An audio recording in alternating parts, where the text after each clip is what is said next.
Welcome to TOCHI Stories. Please don't forget to like, subscribe, and turn on post notification because it will mean the whole world to me. Now let's get right into the story. Brace yourself. The dawn light filtered through the worn-out tent fabric like a soft prayer. Nathan sat cross-legged on the hard ground, his back pressed against the thin curve of the tent wall, watching his son sleep. Caleb, the oldest, lay with one arm stretched protectively over his younger brother Micah, who had his thumb halfway in his mouth. Toby, the smallest, had somehow rotated during the night, his tiny feet now resting near Nathan's knee, his tousled head burrowed into the crook of Caleb's elbow. The three of them, tangled together beneath a too small, too thin blue blanket, looked like a single heartbeat, breathing in rhythm. Nathan blinked slowly, his eyes gritty with sleep he couldn't afford, and swallowed the heaviness in his throat. This moment of stillness, of innocence, was the only thing keeping him upright. He gently tucked the blanket higher up Toby's back and tried not to think about the day ahead, about the truth he couldn't speak. Not yet. He didn't know how long they could keep up the lie. He had called it camping, pitched it as a fun father-son bonding adventure when the money ran out. He'd used his last $100 on fuel and a plastic tent from a roadside store. At first, the boys had been thrilled. Caleb had asked if they'd roast marshmallows. Micah had begged to go fishing. Toby had squealed with joy at sleeping outside under the stars. Nathan had played along, smiled wide, told them they were roughing it, just like in the cartoons. He had even made up a silly song about being brave boys in the wild. But as the nights passed and the cold settled in deeper, and the instant noodles grew more tasteless, Nathan began to feel the layers of his own story cracking. The truth was ugly and hungry. The truth was that he didn't know where they'd be tomorrow, or even tonight. And yet, somehow, the boys still believed in him. That belief was a heavy crown he didn't feel worthy of wearing. He checked his phone again. No new messages.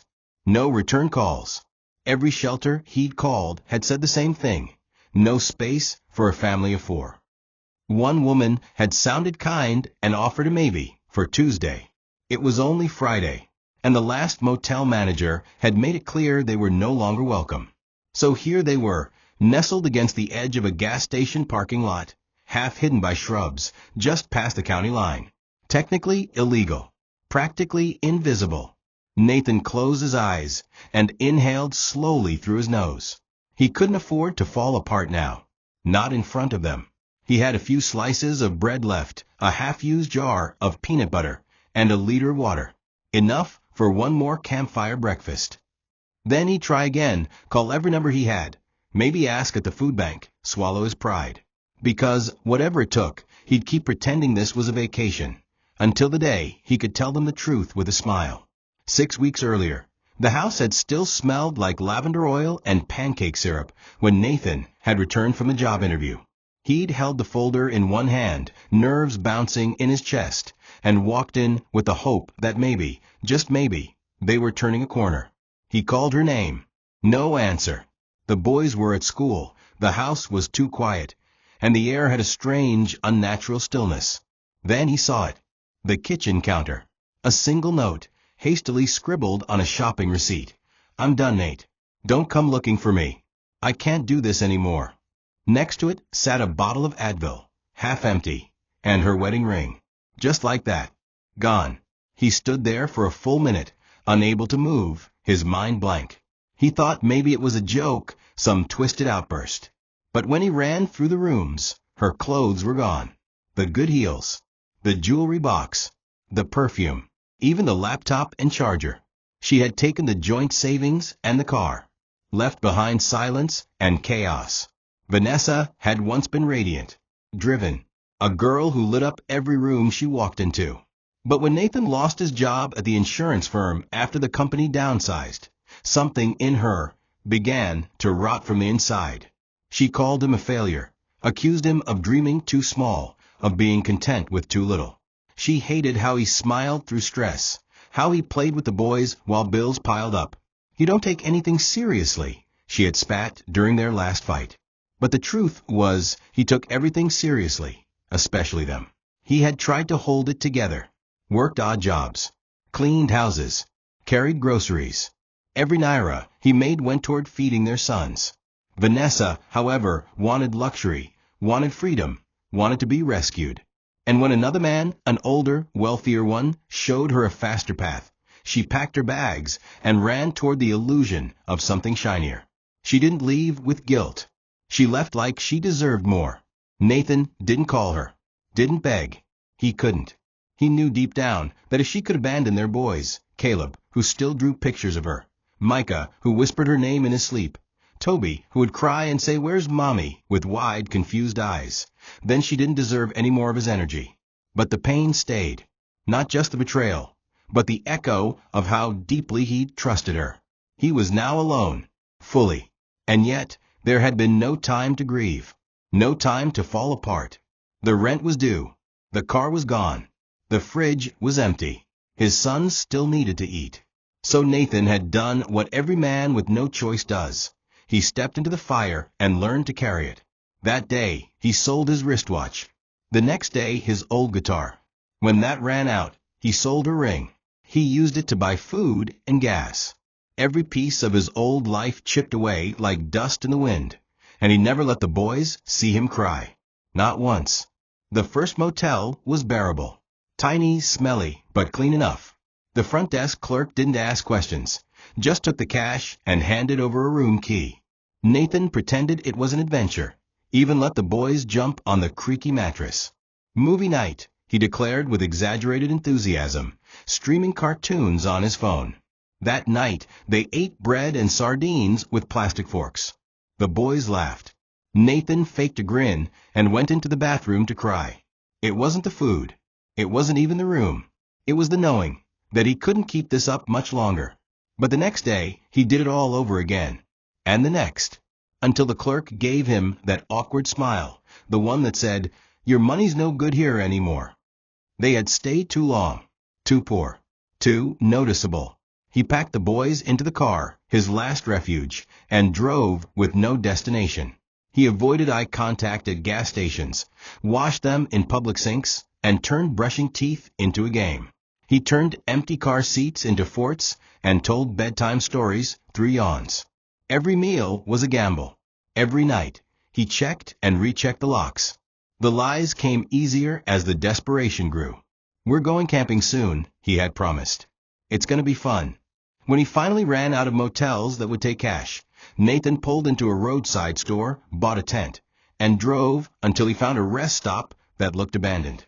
That night, as he hammered the stakes into dry ground and listened to Caleb ask if there would be s'mores, he smiled.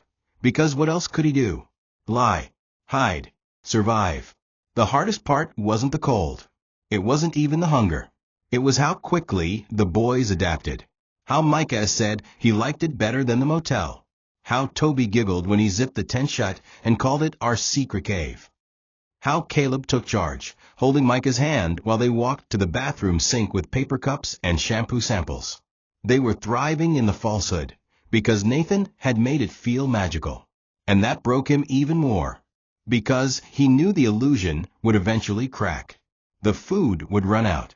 The shelters might never call back. The maybe Tuesday would turn into not this month. But tonight, they had peanut butter and laughter and a tent that didn't leak. Tonight, he was still their hero. And God help him, he'd keep playing that role until he couldn't anymore. He made dinner from what was left, a small loaf of bread split into 4, each piece smeared with a thin layer of peanut butter. Toby clapped when turned it into a joke, calling them camping sandwiches, chef style. Caleb added that tomorrow they should find wild berries, like explorers. Nathan laughed along, hollow inside. The hunger he felt wasn't for food, it was for stability, for dignity, for something, anything, that would make this feel less like the slow unraveling of everything he'd built. He tucked the boys in one by one, kissing their foreheads and promising that tomorrow they'd see ducks again at the pond nearby. Micah mumbled in his sleep, "I like this better than the motel." The word stabbed Nathan in the chest, because it was the truth. The motels had felt like limbo. This tent and dirt and laughter. This felt like a strange kind of freedom. And that terrified him, because soon even this would run out. He lay awake long after they'd all fallen asleep. The stars above were distant and sharp, and every noise from the highway made him flinch. His phone had 4% battery left. No replies from shelters. No missed calls. He didn't know how he'd charge it tomorrow. His entire world, the future of his family, depended on that flickering screen. He held it like a fragile bone in his hand. The boys stirred in their sleep. Their small bodies curled into each other like puppies. And Nathan began to cry. Silent, wrenching tears that he didn't try to stop. It was the kind of crying that comes not from weakness, but from the unbearable weight of strength. He had held everything up, every smile, every bedtime story, every brave face, and tonight beneath the stars he let it crack. Because one more night felt like an eternity. Because his boys still believed. And because tomorrow he might not be able to lie anymore. Morning came like a thief, soft at first, then cruel. The sun stretched itself across the dew-covered tent and pulled Nathan out of a restless half-sleep. He sat up slowly, his muscles aching from the ground beneath him. Caleb was already stirring, his face wrinkled in that early morning confusion that only children had. Micah sat up and stretched, yawning with a cartoonish noise that made Toby giggle. They were hungry. He could feel it before anyone said a word. And he had nothing left, no bread, no snacks, not even a single sachet of water. He'd thought about begging, just once. But the shame always caught in his throat like broken glass. He wiped his face with his sleeve, zipped open the tent, and told the boys to get ready for a walk to see the ducks again. Caleb asked, "Can we get juice this time?" Nathan said, "We'll see what we find." He led them to the bathroom behind the rest stop, an old concrete structure that reeked of mold and cleaning fluid. There, he helped the boys brush their teeth using the last of the travel-sized toothpaste he'd found days ago. They cupped water in their palms and washed their faces like little grown-ups. Nathan caught his own reflection in the cracked mirror above the sink. Sunken cheeks, tired eyes, a beard that was beginning to look wild. He barely recognized himself. Then Toby tugged on his shirt and said, "Look, Daddy, Grandma's coming." Nathan turned around. Walking toward them was a woman in her late 60s, a long silver braid down her back, wearing an oversized flannel shirt and faded jeans. In one hand, she carried a paper bag. In the other, a large thermos. Nathan's gut twisted. Was she going to ask them to leave? Report them? Instead, she stopped, smiled, and held out the bag. "Morning," she said, her voice like warm tea. "You boys want some breakfast?" The boys looked at Nathan. He hesitated. She saw it. "Don't worry. I'm not from the government. I just saw y'all out here yesterday and thought maybe I'd bring something by." Inside the bag were 4 warm biscuits and a bundle of boiled eggs wrapped in paper towels. The thermos held hot cocoa, not coffee, not tea. Cocoa, sweet and rich. The boy's eyes lit up. Nathan felt the tears coming back, but blinked them away. "Thank you," he said quietly. "I'm Nathan." She sat beside them on the curb and said, "I'm Jean. Used to be in your shoes once." Then she added, "Wasn't camping though. Slept in a church van with my daughter in '99. Nathan's lips parted, stunned. She nodded slowly, like she knew his whole story just from the weight in his shoulders. And in that moment, he knew this woman wasn't there to judge or pity. She was there to offer something he hadn't felt in a long time: hope. Jean didn't talk much as they walked to her car, just enough to let Nathan know she had somewhere to take them, somewhere better than a shelter. Nathan didn't ask too many questions. Something in her presence, her certainty, made him trust her. The boys, still chewing the last of the warm biscuits, followed along cheerfully. Toby held Nathan's hand and kept humming a song with no melody. Caleb asked Jean if there were more biscuits. She laughed and said maybe. They reached an old sedan, faded blue, with a cracked taillight, and Jean motioned for them to get in. Nathan buckled everyone in, then sat in the front seat, gripping his knees. He looked back once, watching the boys laugh about cocoa mustaches. The drive took about 25 minutes, mostly down narrow roads lined with trees and quiet. Finally, Jean turned onto a long gravel driveway that led to a white farmhouse and a bright red barn. A sign on the gate read, "The Second Wind Project." Jean parked and got out, stretching slowly like a woman whose bones remembered everything. Nathan helped the boys out, unsure of what came next. "This is my place," she said simply. "Not mine alone. A few of us run it. People come here when they need a pause, a restart, a second wind." She walked them past a fenced yard with goats and chickens. There was laughter in the distance, children playing. "It's not fancy," Jean said, "but it's warm and safe." Nathan looked around in disbelief. There were other families here, some in small trailers, others in guest rooms in the house. All of them looked like they'd been tired once too. She led them inside a modest white cottage, past the creaky porch, and opened the door to a small bedroom with 2 bunk beds, a ceiling fan, and a window overlooking a pasture. "You can stay here," she said, "for now." Nathan sat on the edge of the bed, the mattress soft and clean. The boys jumped onto the top bunks, laughing, already claiming their space. Toby squealed with joy. Micah asked if there were animals they could pet. Jean smiled and said yes. Nathan couldn't speak. Not yet. His voice was stuck somewhere deep in his chest. "No forms?" he asked. "No ID, no interviews?" Jean shook her head. "Just help out where you can. Feed the animals. Clean when needed. Fix something if it's broken." Nathan stood, walked to the window, and looked out at the sky, bluer than he remembered. For the first time in weeks, he didn't feel like he was spinning inside a trap. He turned around, looked at Jean, and whispered, "Thank you." She smiled, then quietly stepped out, leaving them to rest. That night, Nathan didn't just sleep. He surrendered.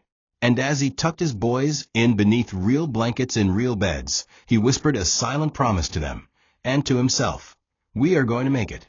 That night was the first time Nathan slept through the dark without waking in a panic. The boys, bellies full from a dinner of rice and stew made by one of the other families, had collapsed into bed without their usual questions. The room was simple, with creaky bunk beds and mismatched bedsheets, but to Nathan it felt like a palace. There were no cockroaches skittering across the floor, no diesel fumes from the car heating their tent, no fear of someone knocking on the window to send them away. Just walls. Quiet. A soft fan humming in the corner. He tucked each boy in carefully. Micah asked if they'd get to stay here forever. "Maybe," Nathan said with a smile, brushing a strand of hair from his son's forehead. "But for now, let's enjoy every day we get." Toby was already snoring, his tiny legs sticking out from the blanket like drumsticks. Caleb gave Nathan a thumbs up before rolling over to sleep. Nathan sat on the edge of the lower bunk and watched them all. Then, finally, he allowed himself to let go. He didn't cry like he used to, in silent sobs over a motel sink or choked back tears behind a locked car door. This was different. He wept in the open, alone but safe, kneeling on the floor with his head pressed to the side of the bed. The tears came in waves, months of exhaustion, fear, shame, and loss leaving his body all at once. Every sob carried a memory. The note Vanessa had left, the sting of watching her walk out, the boys asking if she was coming back, the nights of lying and pretending, the nights of begging the sky for mercy. He thought about how close he'd come to breaking, how close they were to slipping through society's cracks. He whispered, "Thank you, Jean," to the ceiling. He didn't know how she saw him, or why she helped, but she had saved them. There was no denying that. And in the quiet hum of that night, Nathan made a decision. He wasn't just going to survive anymore. He was going to rebuild. The next morning, the smell of fried plantains woke the boys up before sunrise. Nathan led them to the community dining room, a long open-air space with mismatched chairs, plastic tables, and people of every background sharing food and laughter. Jean was at the far end, sipping tea and waving at them. She introduced them to a woman named Auntie Grace, who ran the kitchen, and to a teenage boy who helped with the goats. The boys quickly made friends with 2 other kids close to their ages, and soon they were playing tag across the pasture while Nathan sat with Jean. She said little, just handed him a list of chores around the property: fence repair, firewood chopping, minor plumbing. "It's not glamorous," she said, "but it keeps the place running." Nathan nodded, eager. He felt his hands twitch with purpose. Maybe for the first time in months, someone needed him again. Nathan threw himself into the work, like a man trying to reclaim his identity. Every morning, before the sun was fully up, he laced his worn-out sneakers, kissed his boys on the forehead, and joined the others on the field. He chopped wood until his arms ached, hauled water buckets, learned how to clean animal pens, and mended the fences that outlined the farm's boundaries. There was something deeply healing about the rhythm of it, the tangible evidence that he had accomplished something with his own hands. With every board he nailed, every post he straightened, Nathan felt something inside him repairing too. He had no title here, no salary, no corner office or badge, just sweat, motion, and people thanking him for his help. And for now that was enough. The simplicity of labor grounded him, reminded him he was not useless. He was capable, he was strong, and he was still here. Each day, his body grew a little more used to the strain. The calluses on his palms hardened. The ache in his back became familiar. And each evening, when he walked back to their shared room and saw his sons running toward him, covered in dirt and joy, he felt a strange new feeling he hadn't known in months. Pride. Not the kind of pride that came with titles or paychecks, but the deeper kind. The pride of being present, of showing up for them every single day. Caleb began telling bedtime stories of his own, about being a fence warrior and a goat tamer. Micah made drawings of the chickens and eggs and gave them silly names. Toby fell asleep humming songs about Daddy's big muscles. Nathan would lie beside them on the bottom bunk, listening to the ceiling fan creak, heart full to bursting. His hands were sore, but his spirit was finally beginning to heal. One afternoon, while repairing a section of the barn roof with another volunteer named Chuka, Nathan heard something that made him pause.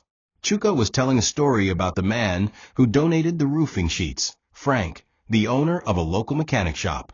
"He helps us out now and then," Chuka said, wiping sweat from his brow. "Used to be rough himself back in the day. Real no-nonsense guy, but got a heart." Nathan perked up. "You think he'd need help?" Chuka shrugged. "Might. He's always looking for people who show up on time." That evening, after dinner, Nathan asked Jean about Frank. She smiled faintly and said, "I was hoping you'd ask." She pulled out a dusty clipboard from the side table and handed him a business card. "He doesn't like excuses," she warned. "But he respects effort. Go tomorrow morning. I'll vouch for you." Nathan slept that night with his shoes by the door and a knot of nerves in his chest. Half fear, half hope. Could this be the first step out? Nathan arrived at Frank's Auto by 7 a.m. sharp. The shop was tucked into the edge of town, just off the highway, a modest building with 3 garage bays, stacks of tires, and a faded blue sign.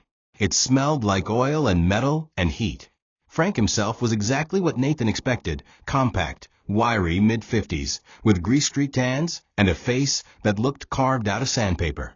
He didn't shake Nathan's hand when he walked in, just gave him a quick once-over and said, "Jean says you don't quit. That true?" Nathan nodded. "Yes, sir." Frank pointed to a leaking radiator on a Ford truck and said, "Know what that is?" Nathan hesitated. "Not really." Frank shrugged. "You've got 2 hands and 2 eyes. Follow Kenny. If you screw up, you're out."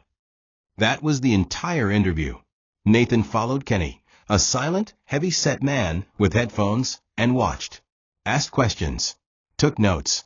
By noon, his shirt was soaked in sweat, and his arms were black with grime. And yet, he'd never felt more alive. Frank didn't say much at the end of the day. Just tossed Nathan a cold water bottle and a folded bill. "That's for today," he said. "Be here tomorrow."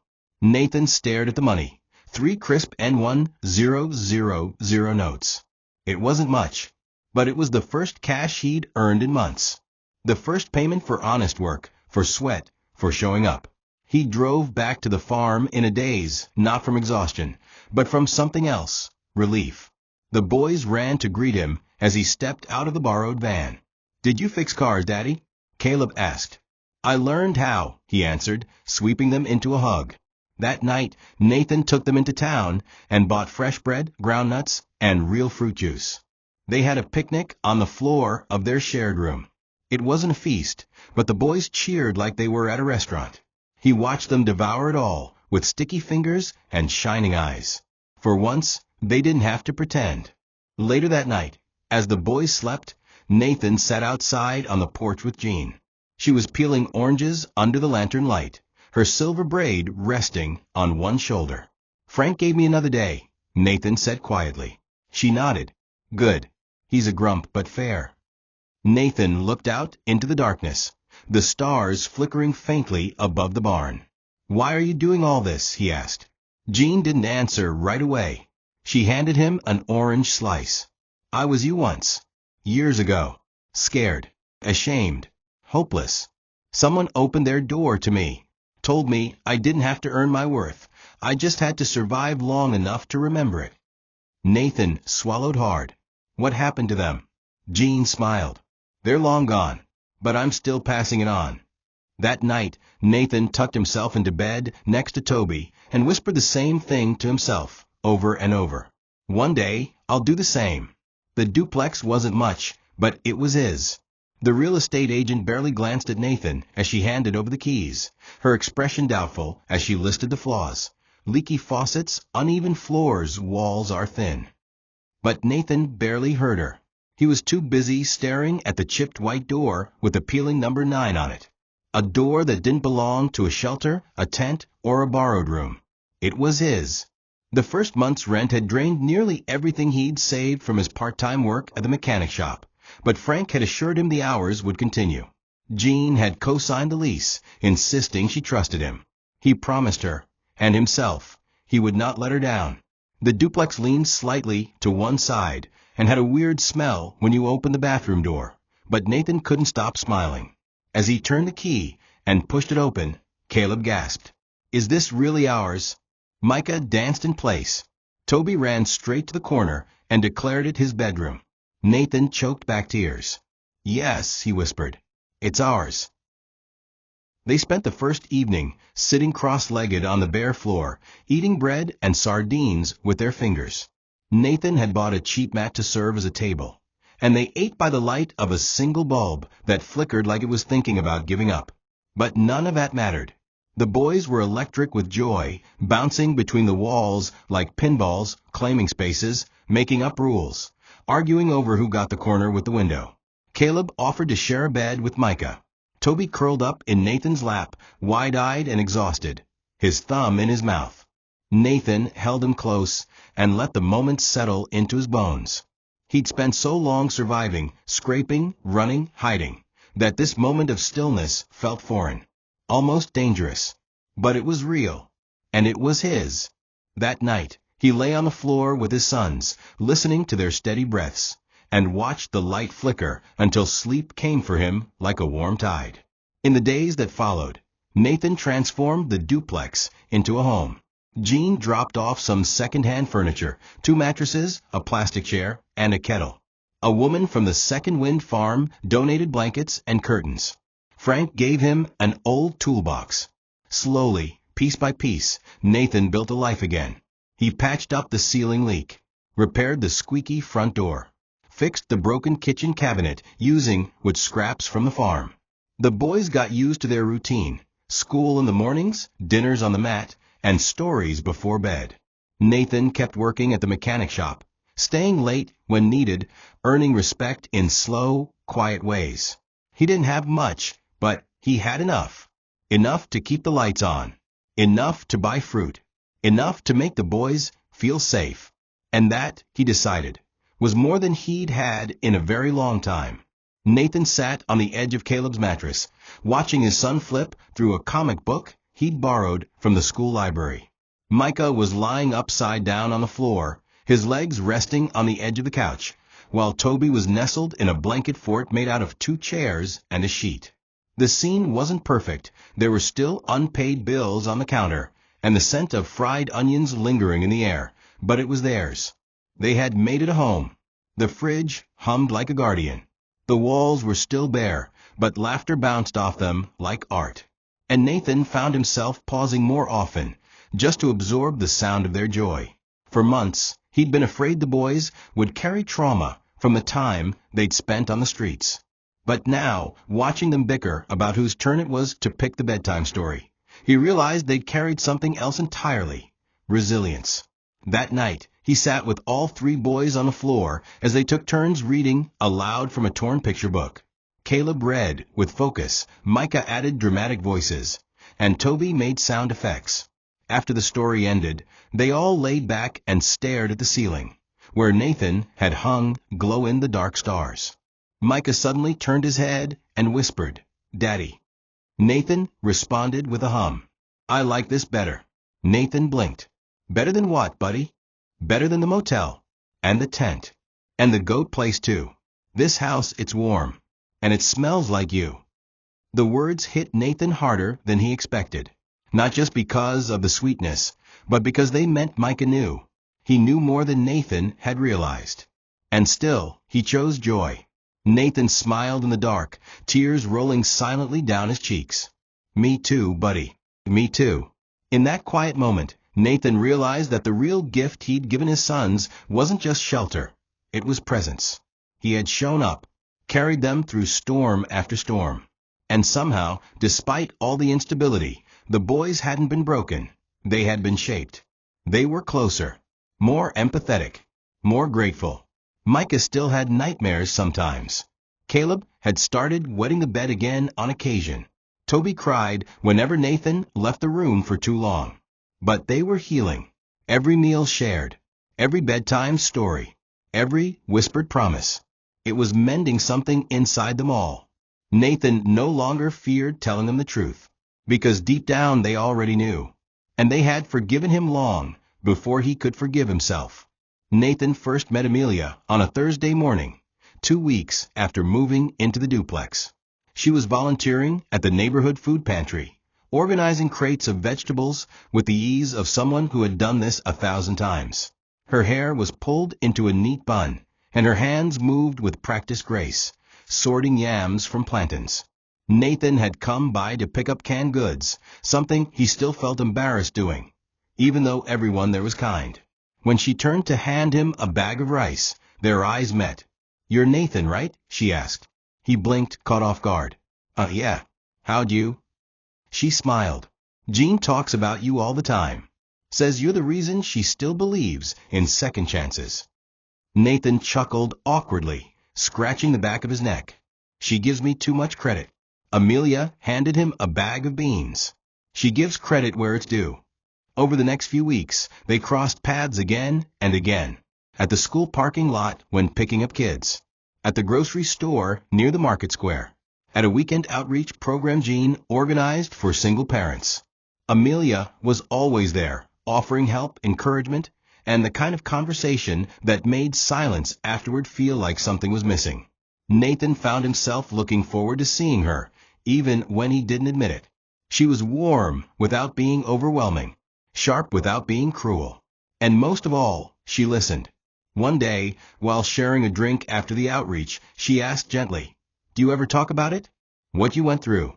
Nathan hesitated, then surprised himself by saying, "Not really. Not until now." That afternoon, under the shade of a mango tree, he told her about Vanessa, about the note, the rest stop, the cocoa, Jean, everything. Amelia didn't flinch, didn't interrupt. She just reached across the table and placed her hand on his. And for the first time in a long while, Nathan didn't feel like a project. He felt like a man. As the days turned into weeks, their friendship deepened. She met the boys, and they adored her. Micah called her Miss Meals, mishearing her name the first time and never correcting it. Caleb asked if she had superhero powers, because she always knew when they were about to fight. Toby would crawl into her lap during story time, like it was the most natural thing in the world. Nathan watched it all unfold with cautious wonder. He had been so focused on survival that he hadn't even considered love. But Amelia wasn't a lightning bolt. She was a sunrise, slow, warm, and steady. And deep down, Nathan began to wonder if maybe, just maybe, this was the part of the story where something new could grow. Something real. Something lasting. The knock came just as Nathan was rinsing dishes after dinner. The boys were scattered around the living room, Caleb doing his homework, Micah drawing on the back of an old cereal box, and Toby watching cartoons on the small second-hand TV. When Nathan opened the door, he found a man standing on the porch, early 30s, gaunt, sweat beading on his forehead despite the cool night. His shirt was torn near the collar, and behind him stood two kids, no older than Caleb. A boy and a girl, wide-eyed and silent, clutching each other's hands like lifelines. The man didn't speak right away, just held out a slip of paper with a name scribbled in shaky handwriting. "Jean," he whispered. "Someone at the pantry said she might help us. They said you." Nathan didn't need to hear the rest. He saw it. The same haunted look, the trembling exhaustion, the terror of being seen, and the deeper terror of being invisible. Without a word, he stepped aside. "Come in," he said softly. The man's name was Emeka. His wife had died during childbirth the previous year, and everything had spiraled after that. He lost his job, fell behind on rent, moved from friend's couch to friend's couch until there were no couches left. The kids hadn't eaten since the day before, and Emeka had used his last 500 Nigerian nairas to buy water and 2 sachets of Gary. Nathan listened as he heated up leftover stew and rice, placing plates in front of the kids while Toby offered them his own spoon. It was like watching his own reflection in a time-lapsed mirror. He remembered those exact moments. The shame of accepting help. The disbelief of finding someone kind. As the children ate in silence, Emeka broke down, murmuring, "I don't want pity. Just a chance." Nathan placed a hand on his shoulder and said the very words Jean had said to him months ago. "You don't need to earn your worth. You just need a little time to remember it." The next morning, Nathan made 3 phone calls. First, to Jean, though it rang and rang with no answer. Then to Frank, who didn't hesitate when asked if he could take on an extra hand. If he's willing to sweat, tell him to show up by 8. And finally, to a woman from the Second Wind Project, who agreed to find temporary space for Emeka and the kids if Nathan could bring them by. Within 24 hours, Emeka had a roof, work, and food. When Nathan dropped them off at the old farmhouse, the kids ran straight to the chicken coop, squealing with joy. Jean was nowhere in sight, but her fingerprints were everywhere, on the welcome sign, the warm bedding, the smiles of those who greeted them. Nathan stood at the gate for a moment, watching it all. And for the first time since his own rescue, he realized he was now someone else's Jean. That night, as he tucked his boys in, Micah looked up and asked, "Daddy, are we helpers now?" Nathan kissed his forehead and whispered, "Yes, buddy, we are." A week after helping Emeka, Nathan found an envelope tucked under his front doormat. It was weathered, soft at the corners, like it had been passed through many hands. No name, no address, just 3 words written in thick black ink. "Thank you, Nathan." Curious, he opened it slowly and slid out a faded photograph. It showed a young woman, barefoot, strong-jawed, standing proudly in front of a red barn with a baby perched on her hip. The same barn where the Second Wind Project stood. On the back of the photo was a message in blocky handwriting. "What you gave my mom, she gave to you. Now it's your turn. Keep going." Nathan sat on the edge of his porch, stunned. His hands trembled slightly as he reread the note again and again. He knew this was about Jean, but the implications of it stretched wider, deeper. This wasn't just a favor. It was a legacy. He called Jean's number again, but once more, no answer. So he drove out to the farm, the place that had saved him. When he arrived, the gate was open but quiet. A handwritten sign hung from a latch, "Resting now. Help someone else." The house was empty. The barn was locked. Some of the volunteers had left too. It seemed Jean had slipped away, not out of cowardice, but completion.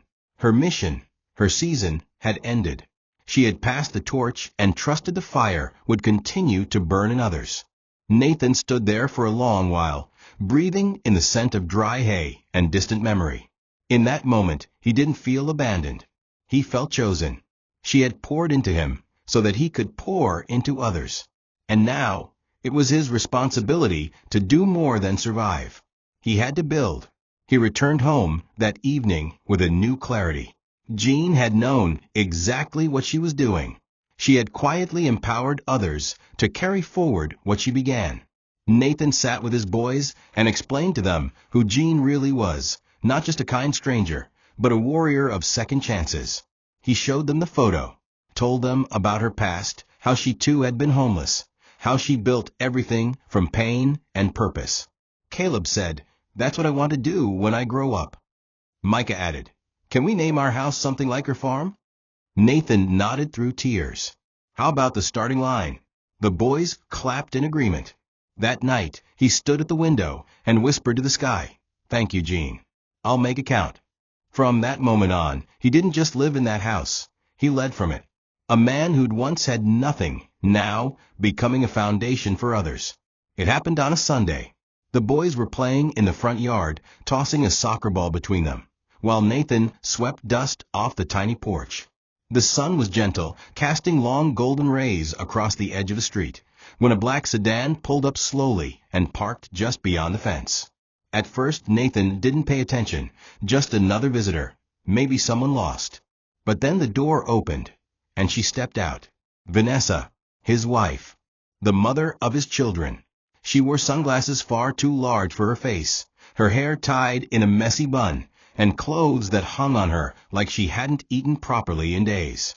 Her shoes were scuffed, her lips dry. She stood there like a ghost, unsure whether she was welcome among the living. Nathan's breath caught in his throat. His heart didn't race. It dropped. Caleb was the first to notice her. "Mom," he called out, confusion cracking his voice. Nathan walked down the steps slowly, placing himself between her and the boys. She broke almost immediately. Tears poured down her cheeks as she rushed forward, arms outstretched. "Nathan, I'm so sorry," she sobbed. "Please let me explain." He didn't move. No, just one word, calm and resolute. She froze. I didn't know what I was doing. He left me, took everything. I didn't know where else to go." Nathan's lips tightened. "You left a note, took the money, the car, left your sons without a goodbye. You knew exactly what you were doing." Her body trembled. "I wasn't myself. I was scared." Nathan pointed to the boys. "So was I. But I stayed. I held them while they cried for you. I lied to them to protect their hearts. I bathed them in gas station sinks and fed them peanut butter in parking lots. And not once did I stop being their father." Vanessa crumbled onto the curb, sobbing. Caleb looked at Nathan, unsure. Micah clung to his leg. Toby stood behind his brothers, wide-eyed and silent. Nathan turned to them and said softly, "Boys, can you go inside for a moment?" When they were gone, he turned back to her. "I don't hate you, Vanessa. I pity you. Because they laugh now. They smile. They're whole. And they did it without you." She looked up, broken. "Can I at least come in? See them?" Nathan shook his head. "Not today. Maybe not ever. You made your choice. We've made ours too." And with that, he turned, walked into the house, and gently closed the door behind him. For hours, he sat in silence while the boys played in their room. He stared at the door, waiting to feel regret. But it never came. Only peace. The past had tried to return, but he had grown too far to go back. Nathan sat alone on the edge of his bed long after Vanessa drove off, the echo of her sobs still whispering in the corners of his mind. It had been easy, strangely easy, to say no. He'd imagined that moment many times, what he would say if she came crawling back, how he might scream or fall apart. But when it came, he hadn't yelled. He hadn't begged. He hadn't even asked why. Because the truth was, he didn't need her answers anymore. He had already lived through the aftermath of her silence. Her absence had sculpted him into someone new, someone stronger, steadier. Someone who knew what it meant to stay. And in that clarity, he'd understood something vital. Forgiveness didn't mean restoration. He could forgive her for his sake, for the boys' sake, but that didn't mean she could walk back into the stories she abandoned. That chapter was done, torn out, and the pages that remained belonged to the future. That evening, the boys didn't ask many questions. Caleb sat quietly at the dinner table, peeling the label off his juice box. Micah chewed slowly, his brow furrowed like he was trying to solve a puzzle with no picture on the box. Toby, ever the most sensitive, climbed into Nathan's lap after dinner and whispered. She smelled like crying. Nathan held him close, resting his chin on the boy's soft hair, and simply said, "She's not staying." The air felt lighter after that. No shouting. No hidden conversations behind doors. Just an unspoken understanding that their circle was still intact and still sacred. Later, when they were tucked in and sleeping peacefully, Nathan stood at the doorway watching them. He thought of all the nights he'd spent lying awake in fear, wondering how he'd protect them. Tonight, there was no fear, just certainty.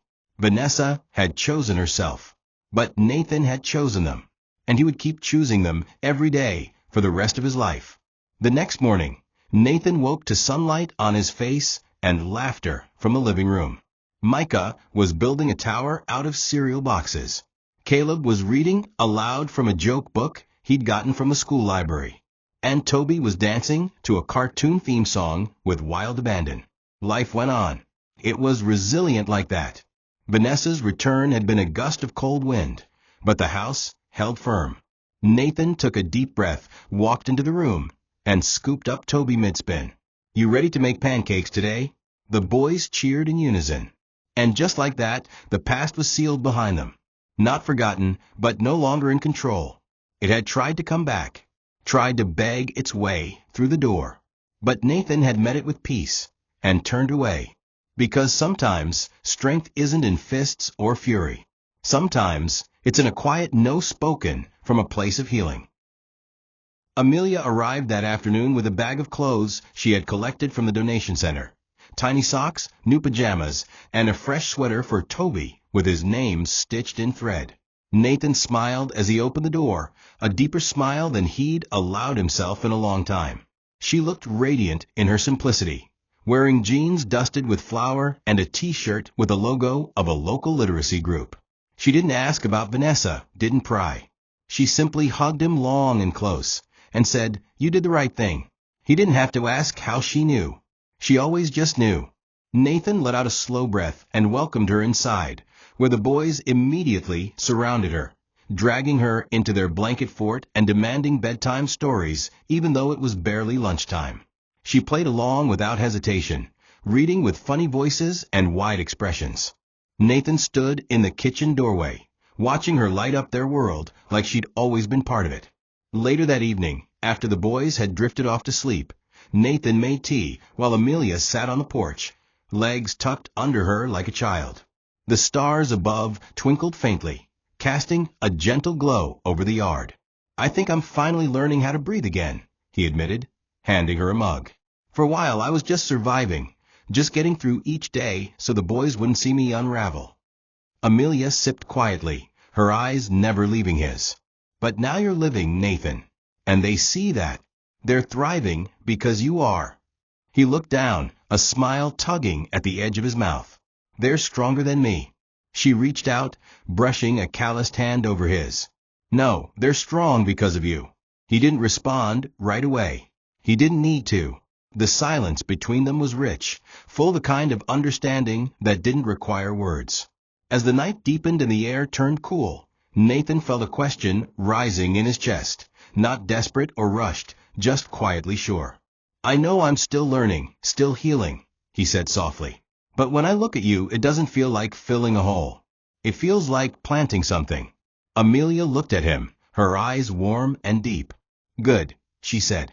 "Because I don't want to be a replacement. I want to be a beginning." He leaned forward, pressing his forehead against hers. No promises, no declarations, just presence. In that porch-light silence, love wasn't something spoken, it was something shared. And Nathan realized this was what healing could look like.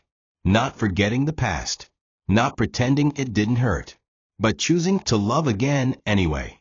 Not because he needed to, but because now he finally could. Amelia didn't move in, not right away. She didn't try to become mom, didn't force her way into the space that still carried echoes of old wounds.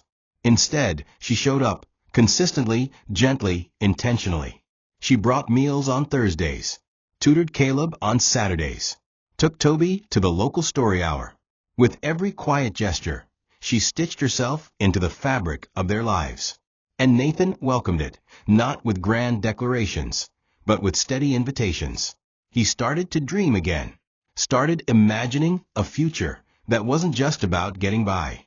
He and Amelia began sketching out an idea, a neighborhood initiative for struggling families, something like Jean's Farm, but in the city. A community center that offered food, training, and mentorship. You shouldn't have to lose everything before someone sees you, Amelia had said one night. Nathan nodded. If we do this, I want it to be personal. I want every man who walks in to feel what I felt the day Jean handed me that biscuit bag, like I mattered. They started small. Amelia used her connections at the food bank to gather supplies. Nathan talked to Frank about training more men in basic auto repair. The living room became a hub of plans and flyers. Volunteers dropped off folding chairs and books. By the end of the month, they had a name, the Second Wind Workshop, in honor of Jean. Their home, once quiet and hidden, began to buzz with purpose. People came, not in crowds, but in steady trickles. A single father with twin girls. A teenage mother escaping abuse. A retired carpenter with no pension. And Nathan met each one with open arms, not with pity, but with partnership. He taught them how to patch tires, change oil, write resumes. Amelia led literacy classes and parenting circles. Their vision wasn't about saving people. It was about walking beside them until they could stand on their own. The boys adjusted too. Caleb started helping organize books. Micah made signs for the center. Toby handed out juice boxes like he was the mayor. The house that had once held nothing now overflowed with life. And one evening, as the last guests filtered out and the boys dozed off on the couch, Nathan stood in the center of his living room and took it all in. The laughter, the warmth, the shared joy of people who had once been strangers. Amelia came up behind him, wrapped her arms around his waist, and rested her cheek against his back. "This is what healing looks like," she whispered. He closed his eyes. "Not just healing," he replied. "This is what home looks like." And in that moment, Nathan realized that the storm had not destroyed him. It had revealed him. And from a wreckage, he had built something unshakable, with love as the foundation. The night Nathan proposed was quiet, unceremonious, just the way both he and Amelia would have wanted it. The center had just closed for the evening, and the boys were asleep after an exhausting day of helping rearrange shelves and handing out donated blankets. Nathan and Amelia sat on the back steps of the duplex, their legs dangling over the edge, a thin blanket wrapped around both their shoulders. The stars blinked softly above them, and in the distance, a neighbor's radio played high-life music at a low, nostalgic volume. Nathan was holding her hand, tracing the curve of her knuckles with his thumb. There was no big speech rehearsed, no candlelit dinner, just a pocket filled with hope, and a ring tucked inside a tiny wooden box he had carved himself over the last few weeks. "You once said love should feel like planting something," Nathan whispered, his voice low and steady. "I think what we've built, what we're still building, is more beautiful than anything I ever imagined." Amelia turned to look at him, a knowing smile in her eyes, tears already brimming before the box even opened. "Nathan," she started, but he gently pressed a finger to her lips, opened the box, and held it out to her. The ring was simple, a thin silver band shaped like a vine, with 3 tiny stones nestled at the top. One for each of the boys. She stared at it, then back at him, overwhelmed. "It's not just about us," he said. "It's about everything we've been through, everything we've built, and everyone we'll welcome after us." Amelia didn't say yes right away. She didn't need to. Instead, she leaned in, kissed him slowly, and whispered against his cheek, "Yes, always." Nathan exhaled, smiling so wide it hurt. He slipped the ring onto her finger, then pulled her into his arms, as the night sky seemed to draw in closer, as if wrapping around them like a silent witness to something sacred. The next morning, the boys found out in the most chaotic, joy-filled way imaginable. Micah spotted the ring first. "Is that new?" he asked Amelia with exaggerated suspicion. "It sparkles like treasure." Toby shouted, leaping into her lap. Caleb just stared at them both, then at his father. Wait, are you two? Are we? Is this real? Nathan crouched down, his voice soft and full. What do you think about Amelia becoming part of our forever? Caleb didn't respond with words. He just launched into his father's arms and hugged him tightly. The others followed. The living room became a knot of laughter, tangled limbs, and teary-eyed promises. Amelia wept as Micah announced, "We should have cake," and Toby declared he would be the flower boy. Nathan met her gaze across the whirlwind and mouthed, "Thank you." And in that whirlwind of blankets and broken crayons and unmatched socks, they found a deeper truth. Family isn't born from blood or titles. It's born from presence, pain, and love that refuses to leave. The Second Wind Workshop opened officially 2 months later, in a refurbished storage building behind the duplex that volunteers had turned into a small but mighty resource center. There was a sign above the door made by Caleb, painted in big blue letters with gold stars. Second Winds start here. People from all over town came, some offering help, some needing it. Nathan stood near the door, watching it all unfold with a quiet, stunned kind of awe. Just a year ago, he was washing his sons in a gas station sink. Now he was watching families sit down together over hot cocoa and cornbread, kids giggling over storybooks while their parents signed up for job training sessions. The journey hadn't erased the pain, but it had transformed it. His scars had become maps. His grief had become purpose. And his boys? They had become the heartbeat of the whole operation, leading toy drives, organizing shelves, and handing out flyers with smiles brighter than any billboard. Jean never returned. Her absence still ached like a phantom limb. But her spirit lived in every brick of the center, every cup of tea handed to a shivering parent, every pair of clean socks folded by Amelia's hands. One morning, as Nathan was sweeping the front step, he saw a girl sitting on the curb, early 20s, 2 toddlers beside her, face raw with fear. He walked out and sat next to her, without a word, just like Jean had done for him. After a long silence, she asked, "Are you the one who helps people?" Nathan looked at her and said, "No, I'm the one who remembers what it felt like to need help." He took her inside, gave her food, a place to rest, a connection to Frank for work, a warm coat for the baby. And as he watched her cry over a cup of cocoa, he realized he wasn't paying something back. He was paying it forward. And that made all the difference. That night, as the house quieted and the stars returned to their watch, Nathan tucked the boys into bed one by one. Micah asked if he could sleep with his glow stars on. Toby demanded 3 bedtime kisses, just in case. Caleb mumbled, "Dad, this is the best adventure ever." Nathan stood in the doorway long after they had drifted off, soaking it all in. The quiet hum of the ceiling fan, the soft breathing of 3 little miracles, the worn-out sneakers by the door, the ring on Amelia's finger as she joined him, leaning into his shoulder. "We did it," she whispered. "We're doing it," he replied. Outside, the wind stirred gently. Nathan smiled. They hadn't just survived. They'd become. From brokenness came beauty. From loss, love. From homelessness, home. And somewhere in the quiet beyond the stars, he knew Jean was smiling too. Because every time someone knocked on their door, Nathan would open it and say, without hesitation, "You're safe here. Your second wind starts now." Thank you for watching this video. What did you learn from this story? Drop it in the comments. Please make sure you like, comment, and subscribe to my YouTube channel TOCHI Stories for more.